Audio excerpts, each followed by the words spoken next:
let's talk about the scope of the people who are quoted in this book. I think that's what really got me excited. As I looked at all these quotes that I had that I'd been putting in file drawers and so forth, and I looked at them all. I said, "Man, these are people who are my contemporaries, but they're also people who've lived 1,000 years ago." But the range goes from people of all kinds, athletes, musicians. I mean, many people have said interesting things. But what pleased me was to find that some of these great thoughts cut across all generations. They cut across people in all occupations, all eras of time. Some people have said similar kinds of things. And so you're tapping into now a reservoir of thinkers and casual people. So I appreciate the comedians, I appreciate the sages, I appreciate the theologians. Some of the greatest writings of all time have been by theologians who are trying to teach things not necessarily from the scriptures, but just from sayings that they have learned themselves. So it's the range, I think, Jeannie, with this many people, this many authors. We have, not only do we have 1,400 authors in the book, but what's nice is we've decided to put a brief biography of each one of them. That's kind of fun. For example, one of my favorite quotes is from John Wooden. John Wooden has said something like this. This is not the exact quote, but he said, "It takes skills to get to the top, but it takes character to stay there." Now, who's John Wooden? Well, you look up John Wooden in the biography and you find out he's an athletic coach. And if you know more about it, he won 10 national NCAA basketball championships. He knows a lot about staying there. So you can look in the biography and you can say, oh, that's why this is so profound.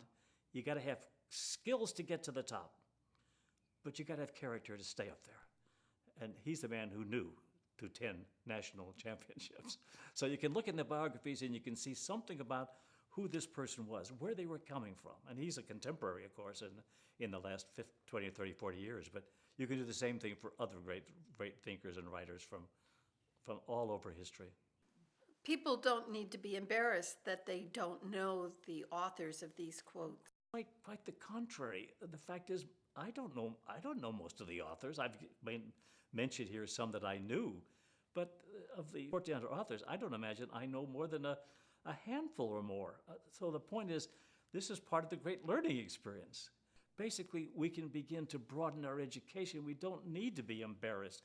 If this process of becoming ourselves is one of developing, growing, progress, it isn't sitting back, then you're going to find all kinds of things you didn't know. But that's what life is all about, is to learn things. And these authors, if you don't know them, so what? I didn't know them, and most of them you won't know. But eventually, you may find a couple that really speak to you. And at that point, then they'll become your favorites, and you will know them very, very well.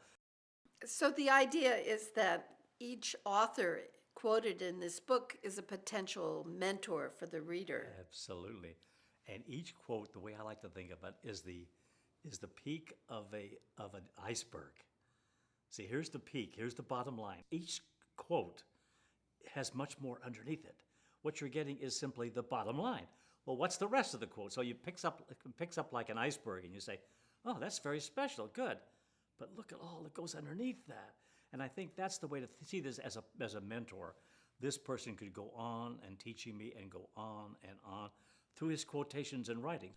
This is an important concept to think about. This person may take me through their other writings into places I have never been before. And you don't have to be a scholar, you don't have to be a university professor or go to get a higher degree. You can just get that book by that person and say, that's a great quote, it's in that book. What else is in that book? What a wonderful introduction that is to a life that goes on and on. There's no end to this business of finding out, who you are and becoming, who you want to be.